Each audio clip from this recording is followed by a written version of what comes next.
Shalom. Today is November 27th, and it is day 418 of the war. The newspaper today reads that the cabinet has agreed, HaKabinet Isher, Hafsakat Esh, ceasefire. Esh is fire.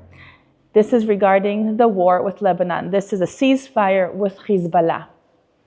And it reads that this is after more than a year that Hezbollah has gotten hard hit, but also Hezbollah has caused great damage to the villages in the northern part of Israel, the Galilee especially. More on the front pages, Eitan Yahalomi is 13 years old and he's still waiting for his father that is still hostage in Gaza to come home. In the nights, it says, Baleilot, Eitan medaber al Abba. Eitan speaks of his father. And 2 soldiers died. We will open up and see this soon. Or yarok lehafsakat esh. Green light. There's a green light for a ceasefire. In the photograph, we see soldiers, IDF soldiers in Lebanon fighting, and it reads here in the red, before the signature for the ceasefire, the IDF had reached the Litani River, which is a huge, long river in the south of Lebanon. The formal approval for the ceasefire was accepted last night at 4 a.m. in a cabinet meeting. It will happen, the ceasefire will take place for 60 days. It will last 60 days alone. And Hezbollah and the IDF need to cease their fire. The Hezbollah, it says here, will move beyond the Litani up north, and gradually the IDF, as it meets calm and quiet, it will retrieve back down to the south. Who will replace them? Lebanese forces of the Lebanese army are supposed to keep this calm together with UNIFIL. Yes, this is not very promising, but this is part of the agreement. It reads here that Israel and the United States will be able to share information and intelligence with one another, and America is allowed to share information she got from Israel with the government of Lebanon. That is part of the agreement. Also, the US government recognizes Israel's right to defend itself if there are any threats from South Lebanon. If Israel does decide to act forcefully, it needs to announce or to let the US government know in advance. The Israeli Air Force will be allowed to fly and hover over South Lebanon in order to collect information and intelligence. On the previous page, there's an interesting opinion article of Eliakim Rubinstein.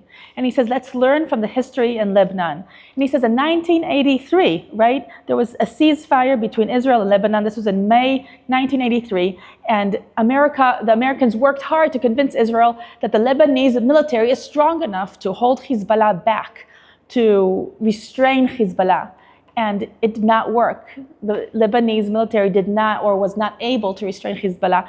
And this is exactly what's going to happen again this time. Even here, Avi Saskharov writes his opinion, and he says there's much criticism about the ceasefire with Lebanon and Hezbollah, and it is rightly so. Of course, that's from the beginning of the ceasefire. Now, Hezbollah will start rehabilitating its power, and Iran will send money, funds, and ammunition as well. And Iran will transfer funds and ammunition to Hezbollah as well. And the ones who are really hurting are the residents of the villages of the north. They do not feel safe to go back to their homes. They know it is very, very temporary. They do not feel safe. They do not feel Hezbollah will hold their fire for long. And the residents are even concerned of tunnels, that the terrorists will come through tunnels that will go underground from Lebanon to Israel, under the border, and they will be attacked by these terrorists, exactly what happened on October 7th, because we've seen and we've explored and we've bombed Hezbollah tunnels in the north that were heading towards Israel. This article is an interview with the Negev and the Galil minister, and he says, I am not encouraging the residents to return to their home, and he's from within the government. He says that the cabinet says that what was will not be anymore. It's safe, you can go back, but that is rubbish. We did not accomplish the goals of the war. And the quote up here, it says, the head of the municipalities say themselves that they do not agree, they do not believe in the agreement for the ceasefire. I will back them up with a decision not to return to their home. In the circle, it reads Sichat Hayom, conversation of the day. In the square, we read Hafsakat Esh, means ceasefire, Batzafon, in the north.